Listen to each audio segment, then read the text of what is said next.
Bismillahirrahmanirrahim. Bismillahirrahmanirrahim. Assalamualaikum warahmatullahi wabarakatuh. Alhamdulillahi rabbil alamin. Nahmaduhu wa nasta'inuhu wa nastahdihi wa nastaghfiruh.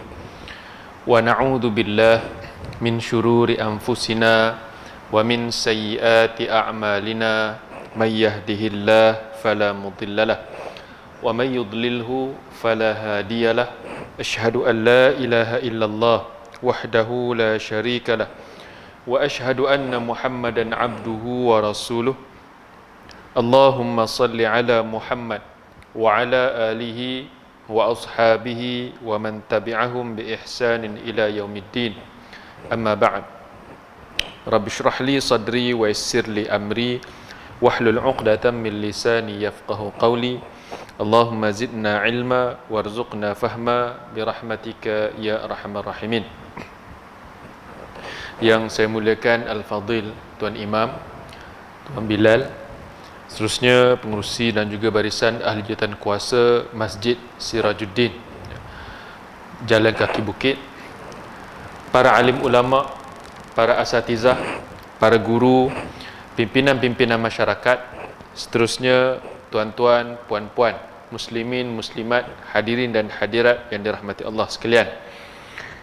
Alhamdulillah, syukur kita kehadrat Allah Azza wa Jal, kita masih lagi dapat datang, dapat berkunjung, dapat hadir ke rumah Allah Subhanahu wa Ta'ala untuk sama-sama kita tunaikan solat fardu secara berjamaah yang juga merupakan tuntutan agama ini, dan juga untuk kita imarahkan rumah Allah Subhanahu wa Ta'ala dengan majlis ilmu. Mudah-mudahan Allah Subhanahu wa Ta'ala menerima segala amal ibadah kita, dan mudah-mudahan Allah Subhanahu wa Ta'ala memberkati ilmu dan juga menambahkan lagi ilmu kita sehingga kita dapat mengambil manfaat daripada ilmu ini untuk tujuan kehidupan kita di atas dunia dan juga di akhirat nanti, insya-Allah. Muslimin, muslimat, hadirin dan hadirat yang dirahmati Allah sekalian, kita meneruskan kuliah kita berkaitan dengan tafsir ayat-ayat Ya Ayyuhan Nas. Dan hari ini kita masuk pada ayat Ya Ayyuhan Nas yang kedua. Pada pertemuan yang lepas kita telah menyentuh tentang ayat Ya Ayyuhan Nas yang pertama, iaitu dalam surah Al-Baqarah ayat yang ke-20 21, iaitu berkaitan dengan Allah Subhanahu wa Ta'ala menyeru kepada seluruh manusia supaya beribadat kepada Allah, mengabdikan diri hanya kepada Allah, tidak kepada yang selain daripada Allah. Ayat supaya menyeru manusia bertauhid kepada Allah, menjauhi syirik. Dan kita masuk kepada ayat yang kedua berkaitan dengan Ya Ayyuhan Nas, iaitu surah Al-Baqarah juga ayat 168 dan 169, iaitu Allah Subhanahu wa Ta'ala berfirman, A'udzu billahi minasyaitonir rajim. Bismillahirrahmanirrahim. Ya ayyuhan nasu kulu mimma fil ardi halalan tayyiban wa la tattabi'u khutuwatis syaitan innahu lakum aduwwum mubin. إنما يأمركم بالسوء والفحشاء وأن تقولوا على الله ما لا تعلمون. Yaitu Allah Subhanahu wa Ta'ala berfirman, maksudnya, wahai sekalian manusia, makanlah dari apa yang ada di bumi yang halal lagi baik, dan janganlah kamu ikut jejak langkah syaitan, kerana sesungguhnya syaitan itu ialah musuh yang terang nyata bagi kamu.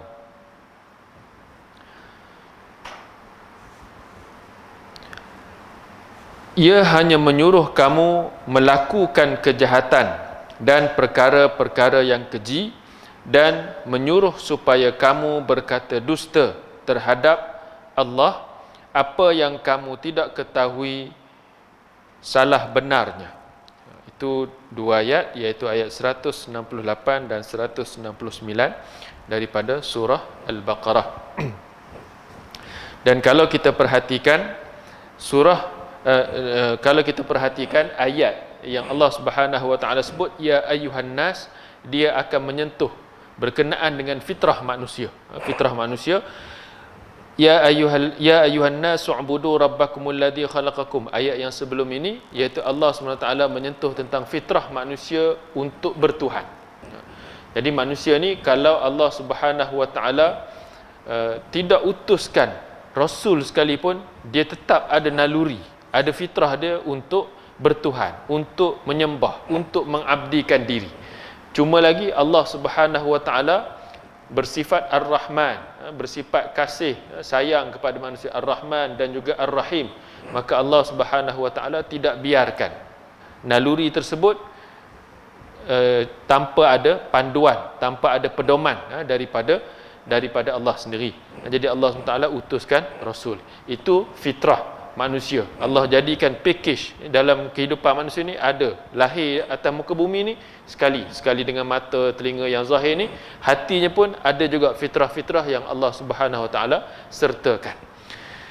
Masuk pada ayat ini, ya ayyuhan nas, iaitu Allah Subhanahu wa taala sebut, wahai sekalian manusia, kulu mimma fil ardi halalan tayyibah, makanlah oleh kamu mimma fil ardi, apa yang ada di atas muka bumi ini, halalan tayyibah, perkara yang halal dan juga perkara yang tayyibah, yang baik. Seruan dalam ayat ini memakai ungkapan ya ayyuhan nas agar meliputi orang beriman dan juga orang kafir. Maksudnya perintah Allah Subhanahu Wa Taala nak sampaikan ini bukan untuk orang Islam sahaja, bukan untuk orang yang beriman sahaja, tapi semua manusia, semua manusia. Ini kerana nikmat Allah Subhanahu Wa Taala itu meliputi seluruh manusia. Allah bagi nikmat atas muka bumi ini, semua manusia dapat, semua manusia akan merasainya, semua manusia boleh menikmatinya tanpa mengambil kira bangsa apa, tanpa mengambil kira agama apa, semuanya layak untuk dapat. Hidup atas muka bumi ni Allah bagi semuanya sama, semuanya sama. Siapa yang bekerja, dia akan dapat, bekerja lebih dia akan dapat habuan lebih. Siapa yang bertani lebih, dia akan dapat tanaman, hasil tanaman yang lebih, dan begitulah seterusnya. Allah SWT kurniakan nikmat atas muka bumi. Jadi untuk memberikan perintah kepada manusia supaya manusia ini menggunakan nikmat Allah dengan betul, maka yang layak untuk bagi perintah kepada manusia ialah Allah Subhanahu Wa Taala yang memberikan nikmat tersebut. Nikmat ni Allah bagi, jadi Allah yang berhak bagi arahan kepada manusia supaya gunakan nikmat ini dengan cara yang betul. Tak boleh kita kata ini orang bukan Islam, jadi kita tak patut suruh dia macam-macam. Sebab apa? Sebab dia tak terikat dengan perintah Tuhan. Tidak. Bila mana dia dijadikan oleh Allah Subhanahu Wa Taala atas muka bumi, bumi ni Allah buat, pokok, langit, hutan, batu, gua apa semua ni Allah Subhanahu Wa Taala buat, maka dia kena dia berhak menerima ataupun dia berhak terima, dia berhak untuk mendengar ataupun dia berhak untuk diberitahu tentang cara menggunakan nikmat yang betul. Allah Subhanahu Wa Taala menyeru manusia agar memakan makanan yang halal di atas muka bumi dan yang baik, yang tidak mengandungi syubhah. Jadi Allah Subhanahu Wa Taala perintahkan makan makanan yang halal dan juga tayyibah, makanan yang halal dan juga makanan yang baik. Rupa-rupanya halal-halal ni tidak eksklusif untuk umat Islam. Dalam Quran Allah dah bagi tahu dah kepada seluruh manusia. Maksudnya kita nak kempen halal ni, makanan yang halal, makanan yang baik, bukan untuk sama-sama Muslim sahaja. Kita kena kempen halal ini keluar, beyond, lebih lagi daripada sekadar Muslim. Kita kena bagi tahu kepada non-Muslim dan sebagainya, kempen makanan yang baik. Sebab apa? Sebab manusia ini kena diajar, kena diberitahu bahawa dunia ini ada pemilik dia. Dan pemilik dia ajar cara macam mana nak dapatkan makanan yang baik, cara macam mana nak dapatkan makanan yang halal. Jadi jangan pakai apa terlintas depan makan. Lintah biawak makan biawak, lintah cicak makan cicak, lintah anjing makan anjing, lintah babi makan babi. Ini bukan sifat sebagai manusia yang Allah SWT sebut inna akramakum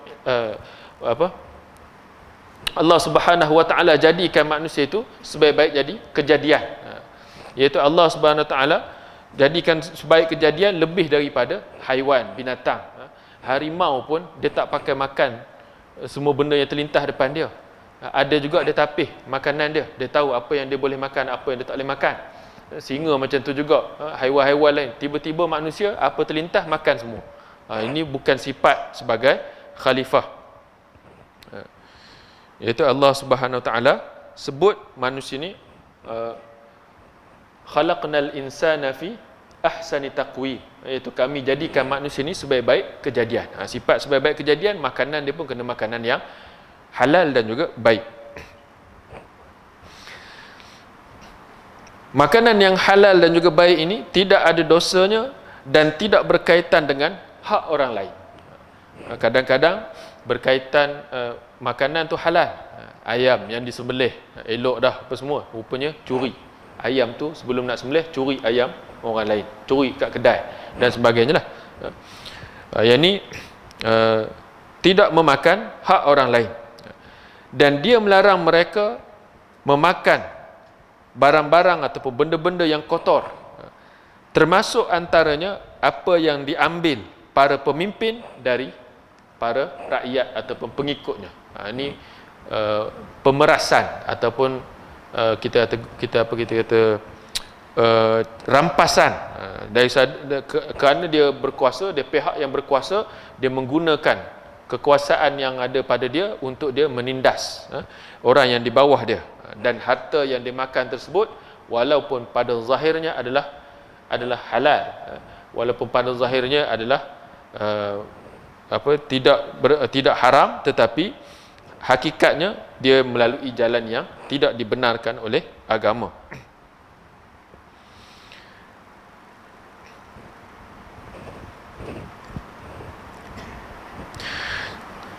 Itu adalah barang yang haram dan kotor, tidak halal dimakan.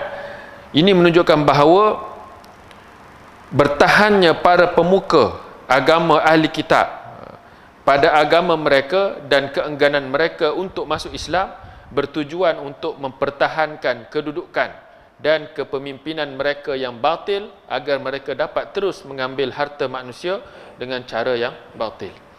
Jadi rupa-rupanya ada satu sebab kenapa manusia susah nak terima Islam, susah manusia nak terima ajaran yang dibawa oleh Nabi sallallahu alaihi wasallam, iaitu sebabnya kerana apa? Kerana ada kepentingan dunia, kerana ada kepentingan nak cari makan. Inilah yang berlaku kepada ajaran-ajaran yang selain daripada Islam. Inilah yang berlaku kepada ajaran yang mengikut hawa nafsu, yang mengikut kehendak ketua-ketua pemimpin-pemimpin mereka. Sebab tu kita boleh tengok kenapa mereka tak nak terima ajaran Islam. Kenapa? Kerana ada kaitan dengan cari makan, ada kaitan dengan kantung periuk nasi mereka.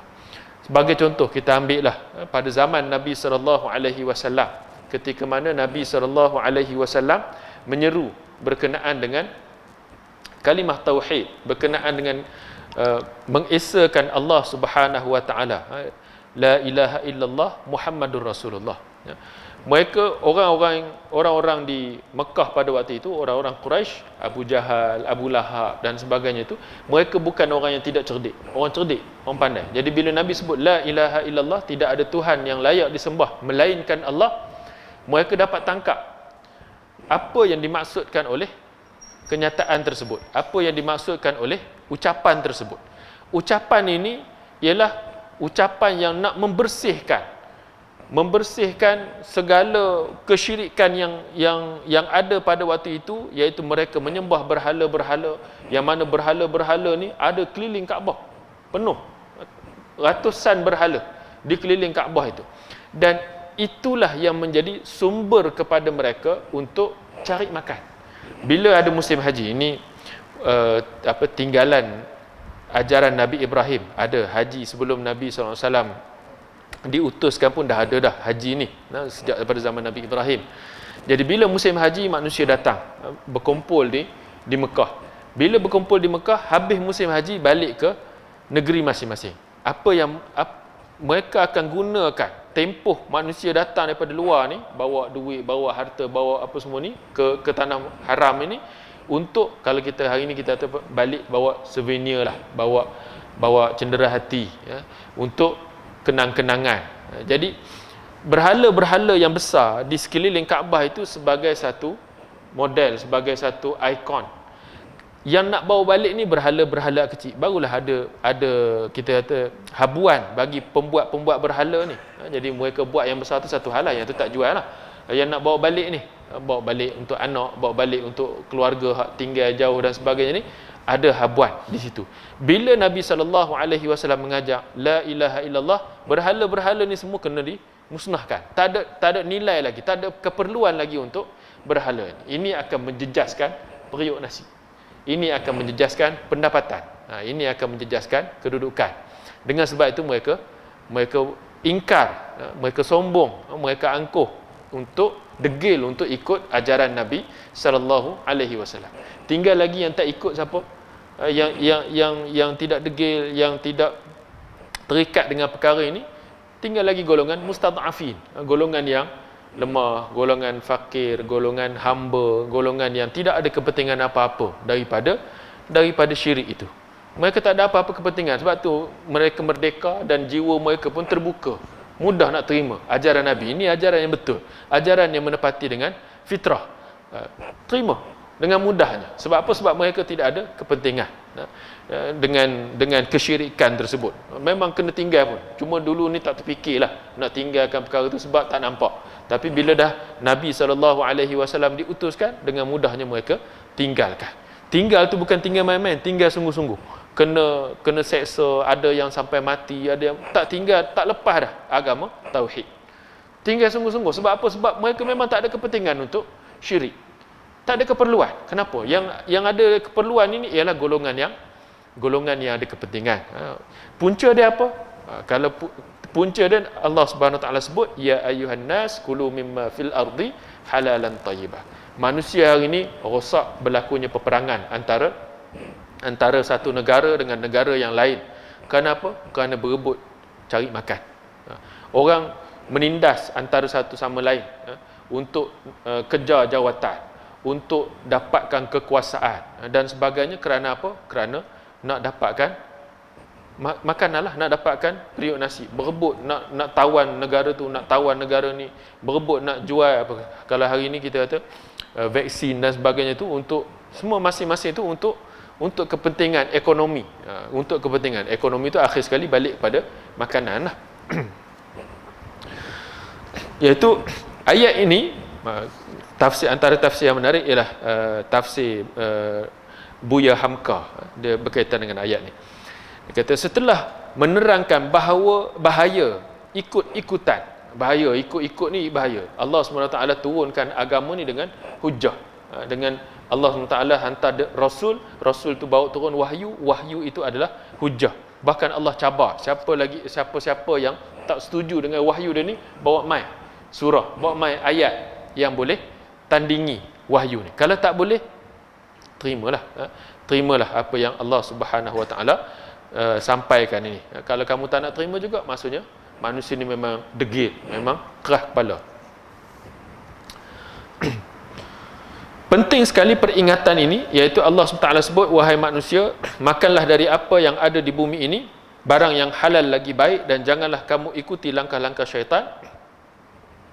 Dan ada hubungannya dengan ayat yang sebelumnya, iaitu kecurangan, penipuan dan mengelabui mata yang bodoh. Banyak ataupun sedikit adalah hubungannya dengan perut asal berisi. Jadi asalkan perut ni berisi, asalkan anak bini, asalkan masyarakat, asalkan kaum, asalkan bangsa dapat kelebihan, dapat kebaikan, ini semua punca-puncanya. Beberapa perbuatan yang curang terjadi atas dunia ini oleh kerana mempertahankan syahwat perut. Maka apabila manusia telah mengatur makan minumnya dan mencari dari sumber yang halal, bukan dari penipuan, bukan dari apa yang di zaman moden ini dinamakan sebagai korupsi, maka jiwa akan terpelihara daripada kekasarannya. Jadi Allah SWT pesan kepada manusia, Allah bagi perintah kepada manusia, kulu mimma fil ardi halalan tayyibah. Makanlah yang elok. Jadi makan yang halal, makan yang baik. Jadi bila makan yang baik, halal itu ada cara nak jadikan halal. Yang baik itu ada cara yang nak jadikan dia baik, makanan yang baik. Maka dengan sebab itu bila manusia ikut cara-cara ini, ada disiplinnya, ada peraturannya, ada syariatnya, maka manusia akan hidup dalam keadaan yang baik, dalam keadaan yang jauh daripada penganiayaan, kezaliman dan sebagainya. Makanan yang halal ialah lawan dari yang haram. Yang haram pula telah disebutkan di dalam Al-Quran. Quran sendiri pun di tempat-tempat yang lain telah menyatakan tentang apakah yang haram, iaitu yang tidak disembelih, daging babi, darah, dan yang disembelih untuk berhala. Sembelih juga lembu, sembelih juga kambing, tapi untuk berhala. Sembelih unta untuk berhala, yang ni haram dimakan. Kalau tidak ada yang demikian, kan maksudnya yang daging babi, yang apa semua tadi ni, tidak ada perkara yang demikian, halal ia dimakan. Tetapi hendaklah pula yang baik meskipun halal. Pergi pada peringkat yang kedua, selepas halal dia mestilah yang baik. Batas-batas yang baik itu tentu dapat dipertimbangkan oleh manusia. Jadi manusia ni Allah suruh guna akal. Allah bagi akal, nak makanan itu kena pilih, kena ada cara dia untuk uruskan supaya jadi halal, dan kena halal tu pula, makan pula kena fikir lagi supaya makanan tu jadi baik. Cara makan yang beradab, makanan yang diuruskan dengan baik dan sebagainya. Misalnya dia kata, daging lembu yang sudah disembelih lalu dimakan secara mentah-mentah. Yang ni pun walaupun halal, tapi tak menggambarkan sebagai makhluk yang paling mulia atas muka bumi. Tak ada bezalah kita dengan harimau. Tak ada bezalah kita dengan singa. Duk makan mentah-mentah macam tu. Dia tak apa, dia tak reti masak. Dia tak ada tangan, 4 kaki. Dia nak masak macam mana? Dia nak angkut ayak macam mana? Nak hidupkan api macam mana? Tak boleh lah. Dan Allah Ta'ala bagi sifat dia pun macam tu. Ketahanan. Perut dia memang boleh tahan. Mentah-mentah macam tu pun memang itulah makanan dia. Tapi kita, manusia, Allah Ta'ala bagi perut kita ni manja. Boleh makan macam-macam, tapi kena proses dulu. Kalau makan mentah-mentah macam tu, satunya tak ada bezalah dengan haiwan. Yang kedua, akan mengundang sakit. Kalau kita kata habis makan makanan halal dah ni, makan kambing sembelih elok dah ni, tapi kenapa makan sakit lagi? Lembu makan kenapa sakit lagi? Cara makan tu tak betul, rupa-rupanya. Meskipun halal tetapi tidaklah baik. Atau kepunyaan orang lain yang diambil dengan tipu daya halus atau paksaan. Tipu orang tu tak sedap, kita tipu dia, kemudian kita ambil harta dia. Ini pun walaupun nampak halal, makan nasi lemak juga, makan nasi kerabu juga, tapi cara dapatkan nasi kerabu tu tidak halal. Sama ada tuan kedai tu tak tahu ke, ataupun orang lain yang hartanya diambil itu secara tidak sedar.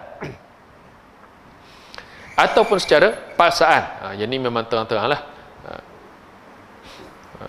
Kerana dengan sebab kita kata dengan sebab orang tu jadi segan, orang tu jadi malu disebabkan kita ke, contohnya kita sebagai pemimpin masyarakat, bila kita datang kat satu tempat, kita kata sini tak ada jamuan ke, jadi orang malu, Allah bagi jugalah jamuan tu. Bagi contohnya lah, bila ada berlaku satu-satu tempat, contoh tempat tu dah sekarang ni musim banjir, datanglah pemimpin ni pergi datang tempat tu, pergi tengok ziarah, tengok macam mana apa berlaku dan sebagainya. Datang kata, sini tak ada sedia makan ke? Kawan tu dah susah payah apa semua ni, keluar jugalah duit, pergilah cari apa semua di dalam keadaan payah susah ni, sedia juga makan. Sediakan juga makanan. Sebab apa? Sebab pemimpin tu datang tanya. Jadi yang macam ni pun tak sepatutnya dia peras, dia aniaya dalam keadaan tidak sedar. Ataupun bergabung keduanya, iaitu tidak halal dan tidak baik.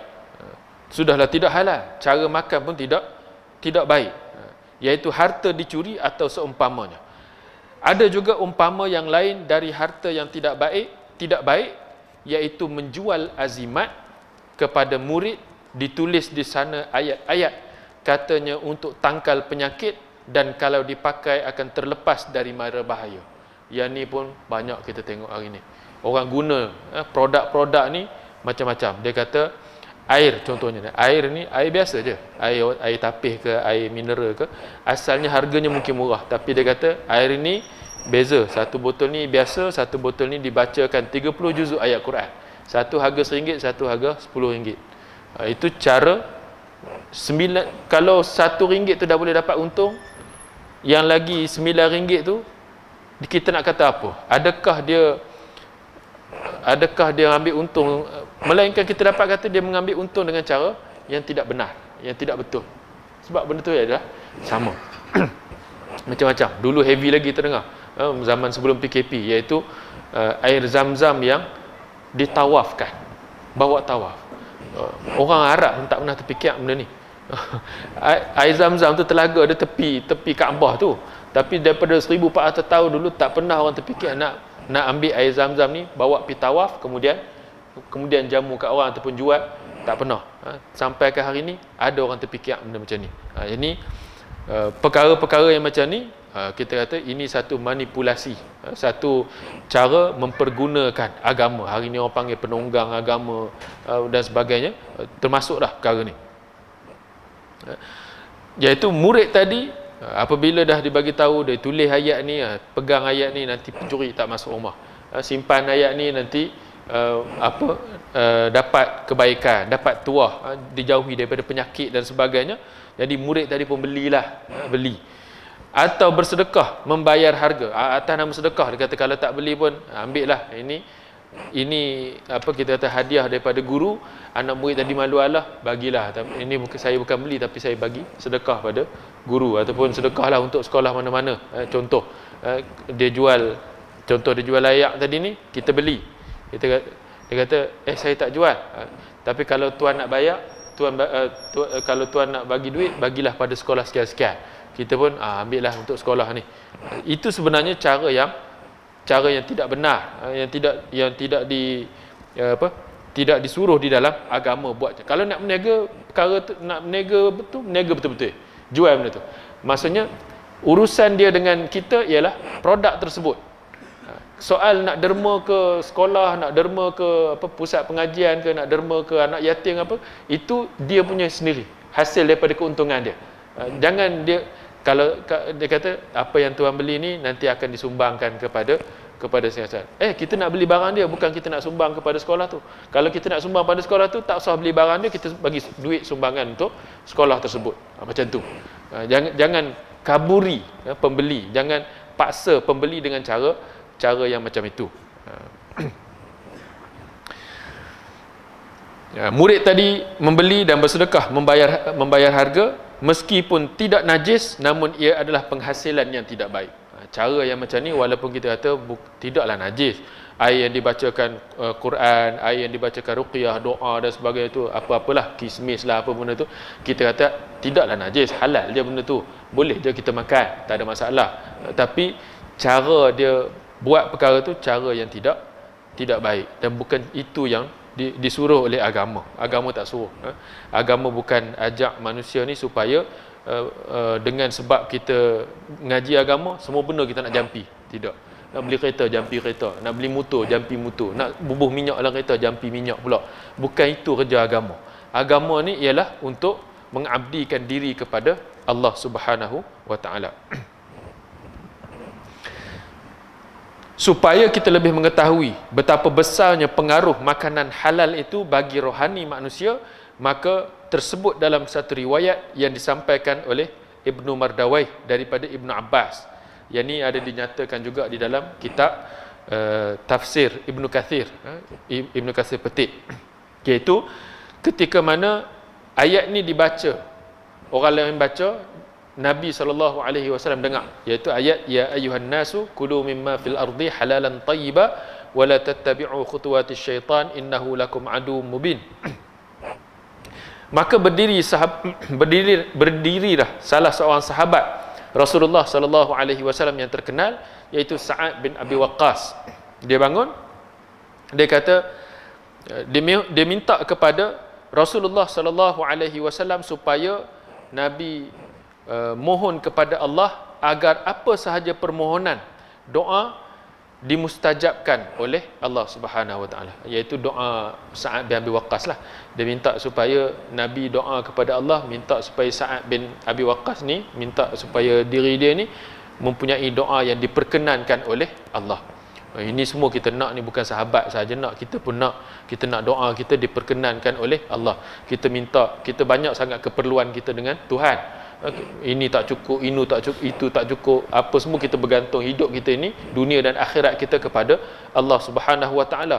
Jadi rugilah bagi seorang manusia yang bila dia minta Tuhan tak layan. Bila dia minta kepada Allah Subhanahu Wa Taala, Tuhan tak makbulkan, tak perkenankan. Lewat ke, awal ke, segera ke, kemudian ke, Tuhan tak perkenan. Jadi ini satu perkara yang malang. Biarlah kita ni ada hubungan dengan Allah Subhanahu Wa Taala. Satu, kita berdoa tu satu hal. Yang kedua, doa yang kita minta itu Allah Subhanahu Wa Taala perkenankan. Kita minta untuk dapat kehidupan yang baik, kita minta untuk dapatkan nikmat Allah Subhanahu Wa Taala di syurga, nikmat Allah Taala atas muka bumi, kita minta bimbingan, taufik, hidayah Allah Subhanahu Wa Taala, semua kita nak benda-benda yang baik ni.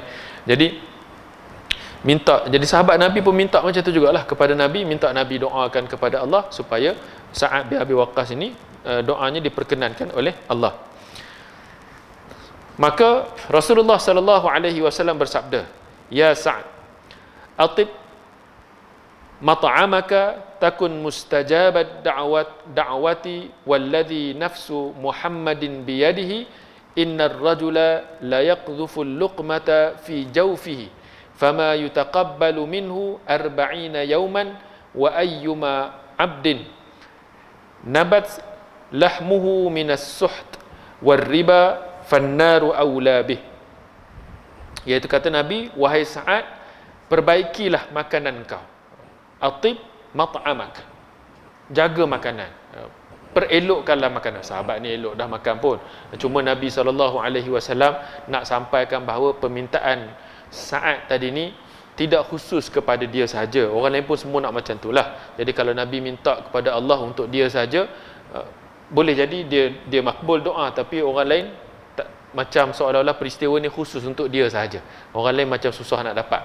Jadi Nabi SAW bagi tahu semua ni bukan Sa'ad sahaja radhiyallahu an, tapi seluruh umat dia sampai ke hari kiamat nanti. Jadi Nabi sebut atib mat'amaka, iaitu perelokkan, perbaikilah makanan kamu. Takun mustajabat da'wat, maka kamu akan dimustajabkan doa. Rupa-rupanya hubungan kita dengan Allah Subhanahu Wa Taala ini ada kait dengan perut. Sebab itu Allah Subhanahu Wa Taala suruh ya ayuhan nas, semua manusia, bukan saja orang yang mukmin, bukan saja orang yang kafir, semua sekali, termasuk sekali dengan orang yang kafir, supaya apa? Supaya bila perut dia bersih daripada perkara-perkara yang haram, supaya makanan dia makanan yang baik, maka hati dia akan jadi hati yang mudah untuk terima kebaikan, mudah untuk menerima kebenaran, mudah untuk dapat hidayah, petunjuk daripada Allah Subhanahu Wa Taala. Itu kesan dia punya. Dan kalau orang yang beriman sekalipun, kalau dia tidak jaga makanan dia makan perkara yang haram, dalam perut dia tu ada air-air yang haram, air yang diharamkan, arak ke dan sebagainya, ada makanan yang diharamkan, makanan yang tidak baik, maka dia juga susah untuk mendapat, ataupun dia tidak mendapat perkenan daripada Allah Subhanahu wa taala, tidak mendapat doa dia tidak dimustajabkan tidak makbul oleh Allah Subhanahu wa taala. Walladhi nafsu Muhammadin biyadih, demi Tuhan yang jiwa Muhammad ada di tangannya, innar rajula la yaqdhuful luqmata fi jawfihi, sesungguhnya seorang lelaki yang melemparkan ataupun kita menyuapkanlah dengan satu suapan yang haram ke dalam perutnya, fama yutaqabbalu minhu arba'ina yauman, maka tidak akan diterima daripada dia, yakni amalan dia punya doa dia dan sebagainya, arba'ina yauman, 40 hari. 40 hari ni satu tempoh yang lama lah, sebulan lebih. Kesan daripada tak jaga makan, kesan daripada makan makanan yang haram, makan makanan yang dengan cara yang tidak baik. Wa ayyuma 'abdin nabat lahu lahmuhu minas suht war riba fannaru aula bih, dan barang siapa di antara hamba Allah yang tumbuh dagingnya dari harta haram dan riba, yang tadi dari sudut makanan fizikal, yang ni dari sudut cara peroleh makanan tersebut. Makanan tu mungkin halal, tapi cara peroleh dia melalui harta yang haram ataupun riba, fannaru aula bih, maka api lebih layak untuk dia, lebih utama, lebih baik baginya. Artinya, kata Buya Hamka, lebih baik makan api daripada makan harta haram. Ada dua maksudlah di situ. Fannaru aula bihi, maksudnya antara perkara ni dengan api, baik makan api lah atas dunia ni. Tapi kalau ke akhirat, dah buat dah selesai dah perkara ni, bangkit ke akhirat, fannaru aula bih, api neraka lebih layak untuk dia lah. Sebab api dunia belum apa-apa jika dibandingkan dengan api neraka. Biar hangus perut lantaran lapar daripada makan harta yang haram. Jadi kalau antara perkara yang haram ni, biar hangus perut ni matilah kiranya. Mati kerana lapar lah, mati kerana kelaparan, kebuluran dan sebagainya, lebih baik daripada makan harta yang haram. Kemudian di ayat ini menyatakan bahawa wala tattabi'u khutuwatis syaitan, dan janganlah kamu mengikuti jejak langkah syaitan. Sebab syaitan adalah musuh yang nyata bagi manusia. Kalau syaitan mengajak satu langkah tak kira lah langkah tu, kalau satu langkah ni dia tak besar, dia jarak dia pendek kecil, jadi mungkin orang tak perasan satu langkah, banding kalau 10 langkah, banding kalau 1000 langkah, jarak dia jauh, orang nampak memang jauh, sesat dah. Tapi kalau satu langkah ni orang tak apa nampak. Yang ni banyak orang terpedaya. Jadi langkah syaitan satu langkah. Jadi 10 kali dah 10 langkah dah. 100 kali dah 100 langkah dah. Jadi sebab tu dia bawa perumpamaan. Dia kata, kalau syaitan mengajak satu langkah, pastilah itu langkah membawa ke dalam kesesatan. Tak mungkin langkah tersebut langkah yang bawa kepada hidayah.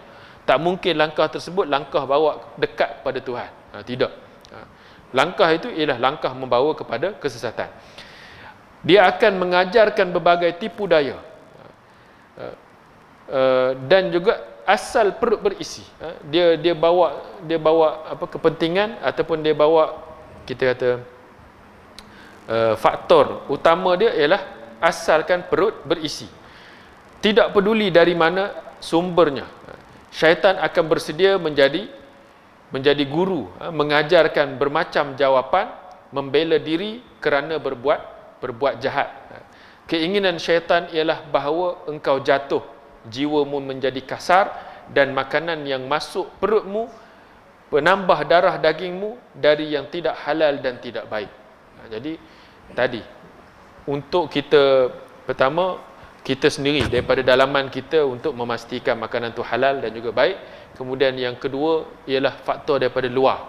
Faktor daripada luar ialah syaitan. Wala tattabi'u khutuwatis syaitan. Jangan kamu ikut hasutan syaitan. Syaitan ni dia akan pujuk kita. Kalau kamu tak buat macam ni, laparlah kamu. Kalau kamu tak buat macam ni, nanti anak bini kamu kebuluran lah. Kalau kamu tak buat macam ni, nanti kamu akan rugilah dan sekian-sekian. Ini hasutan, bisikan syaitan. Akhirnya orang nekat, orang kentalkan hati, orang keraskan jiwa. Asalnya jiwa tu lembut, dikeraskan. Kenapa? Kerana nak buat benda jahat, kerana nak buat benda yang bercanggah dengan syarak, nak pergi peras orang, nak pergi ugut orang, nak pergi tipu orang dan sebagainya. Dia keraskan jiwa dia. Asalnya jiwa tu lembut. Jiwa manusia ni Allah Ta'ala jadikan fitrah tu, fitrahnya lembut. Kanak-kanak mana ada jiwa keras, tapi makin lama makin keras, makin lama makin keras. Kenapa? Kerana manusia itulah yang mengeraskan hati dia. Jiwa dia makin keras. Bila dah buat satu, dia tengok berjaya, buat pula sekali lagi, buat pula yang lain pula dan sebagainya, sehinggalah akhirnya betul-betul jahat, betul-betul degil, betul-betul angkuh untuk terima ajaran agama. Dengan demikian maka rosaklah hidupmu. Ikut langkah syaitan ni, habis.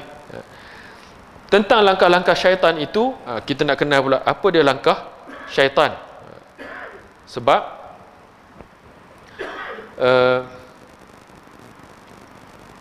syaitan ni kita tak nampak. Oleh kerana syaitan tu kita tak nampak, jadi macam mana kita nak tahu dia punya langkah-langkah dia? Jadi kata Ibnu Abbas radhiyallahu an, ma khalafal qur'ana fahuwa min khutuwatis syaitan. Apa sahaja pun yang bercanggah dengan isi kandungan Al-Quran, itu adalah langkah-langkah syaitan. Rupanya mudah aja. Selain daripada apa yang Allah Subhanahu Wa Taala tunjukkan, selain daripada itu semua adalah langkah syaitan. Maksud yang lain pula, Ikrimah, seorang ulama tafsir tabi'in, dia kata langkah-langkah syaitan ialah segala rayuan syaitan. Jadi rayuan ni dia bersifat pujuk. Dia sifat pujuk, dia bersifat nampak lembut, nampak bersifat mengajak dan sebagainya itu. Itu segala rayuan syaitan. Menurut Qatadah, segala maksiat yang dikerjakan adalah daripada langkah-langkah yang ditunjukkan syaitan. Apa sahaja maksiat? Maksiat iaitu keingkaran kepada Allah Subhanahu Wa Taala, pelanggaran kepada perintah Allah Subhanahu Wa Taala, semua itu adalah langkah-langkah yang ditunjukkan syaitan. Menurut Sa'id bin Jubair, segala perbuatan buruk yang dibagus-baguskan oleh syaitan. Benda tu buruk, tapi syaitan nampakkan dia baik di mata orang yang melakukannya. Tak apa, boleh buat sikit. Ambil minum arak tak mabuk, kalau ambil sikit tak mabuk. Tak apa, yang diharamkan tu sampai mabuk, bagi contoh. Jadi ataupun pergaulan antara yang bukan mahram ini, yang diharamkan tu ialah zina, pegang-pegang sikit-sikit, sentuh-sentuh sikit-sikit jalan tu, yang tu tak apa contohnya. Itu perbuatan buruk yang dibagus-baguskan oleh syaitan. Kemudian Allah Subhanahu Wa Taala menyatakan bahawa innahu lakum aduwwum mubin. Sesungguhnya bagi kamu syaitan itu aduwwum mubin, musuh yang nyata. Jadi hubungan manusia dengan syaitan ialah hubungan musuh. Sebab itu Allah Subhanahu Wa Taala nyatakan banyak kali dalam Quran sebenarnya, bukan ayat ni sahaja. Innahu lakum aduwwum mubin. Musuh yang nyata. Supaya apa? Supaya manusia ni boleh beza hubungan.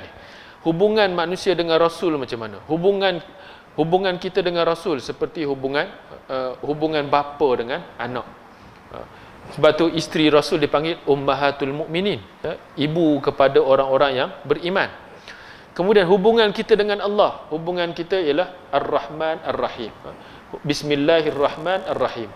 Dengan nama Allah, Tuhan yang Maha Pemurah lagi Maha Mengasihani. Itu hubungan kita dengan Tuhan. Bukan Tuhan tu memusuhi manusia, tidak. Bukan Tuhan tu cemburu dekat manusia, tidak.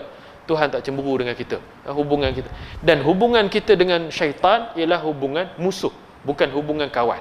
Bukan hubungan boleh bertoleransi, boleh tak. Hubungan dia Allah Taala sebut dah, innahu lakum aduwwum mubin. Innama ya'murukum bis-su'i wal fahsya wa an taqulu 'ala Allahi ma la ta'lamun. Iaitu yang disuruhkannya kepada kamu hanyalah hal yang jahat dan yang keji. Sebenarnya su' tu lebih umum, fahsya' tu khusus. Fahsya' ni keji.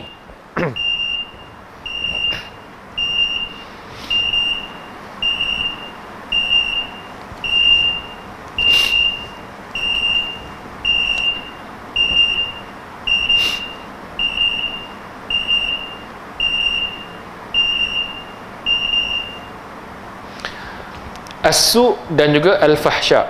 Su' keburukan, fahsya' keji. Sebenarnya su' lebih umum semua sekali. Keji itu termasuk dah dalam su'. Fahsya' tu dah termasuk dalam su'. Tapi kenapa Allah SWT sebut secara berasingan, pisahkan, keluarkan dalam ayat ini, nak menunjukkan bahawa tumpuan, fokus su' secara keseluruhan, kejahatan, keburukan tu semua ya syaitan bawa. Satu lagi ialah fahsya', iaitu kita panggil keji, kotor, ataupun dengan bahasa lain lucah, porno dan sebagainya. Sebab apa? Sebab fahsya' ni akhirnya dibawa kepada kesan akibat perzinaan. Kesan tu. Jadi syaitan dibawa kepada yang itulah su' keburukan secara umum, kemudian juga kepada kerosakan hubungan, rosak kekeluargaan, rosak keturunan, rosak pergaulan, rosak adab, habis semua rosak kerana zina. Wa an taqulu 'ala Allahi ma la ta'lamun, dan kemuncak kepada kerana hasutan syaitan ini, puncak kepada bisikan syaitan ini, manusia dia jadi hilang pertimbangan. Dia itu bila mana dia nak kepada sesuatu, nak memenuhi syahwat dia, nak memenuhi peribadi dia dan sebagainya, nak memenuhi perut dia, wa antaqulu 'ala Allahi ma la ta'lamun, iaitu kamu berkata tentang Allah Subhanahu wa taala ma la ta'lamun, yang kamu tidak tahu. Jadi kita tak tahu tentang Allah Subhanahu wa taala ni, ikut dan cakap. Ikut kalau buat macam-macam lah kesan daripada ni, orang mereka hadis palsu, orang buat ajaran yang sesat, orang buat aliran-aliran yang sesat dan sebagainya, yang menyimpang daripada ajaran Nabi sallallahu alaihi wasallam. Kenapa? Kerana tadi itulah faktor dia, kerana dunia, kerana nak dapatkan makanan, kerana nak dapatkan minuman, kerana untuk nafsu perut dia. Jadi keadaan manusia itu semuanya berpunca daripada kulu mimma fil ardi halalan tayyiba, Muslim ataupun tidak Muslim. Sebab tu kita kena kempen makanan yang, kalau ada contoh, kalau ada kilang-kilang ataupun orang-orang yang bukan Islam, mereka nak berniaga, kita suruh dia supaya dia utamakan makanan tu, supaya makanan tu makanan yang halal dan juga makanan yang baik. Tak apalah, dia nak berniaga, dia pun layak juga untuk berniaga, kita pun layak juga untuk berniaga. Tapi berniaga, biarlah berniaga yang halal dan juga yang baik. Sebenarnya kempen, contohnya kita kata industri halal dan sebagainya, itu satu benda yang baguslah untuk kita memperkenalkan kepada dunia, sama ada Muslim ataupun tidak, berkenaan dengan perlunya untuk makanan yang halal ataupun produk yang halal dan juga baik. Jadi itulah yang mungkin dapat sama-sama kita kongsikan berkaitan dengan ayat ini. Dan fitrah manusia yang dinyatakan dalam ayat ini adalah berkaitan dengan kehendak manusia untuk makan dan minum, tapi Allah Subhanahu Wa Taala nyatakan cara yang betul untuk dapatkan makanan yang baik, minuman yang baik dan juga halal. Jadi sekadar itu, apa yang baik dan buruk itu datang daripada Allah Subhanahu Wa Taala. Cuma yang buruk disandarkan kepada diri saya selaku hamba-Nya yang tidak pernah sempurna. Aqulu qauli hadza wa astaghfirullahal azim li wa lakum. Assalamualaikum warahmatullahi wabarakatuh.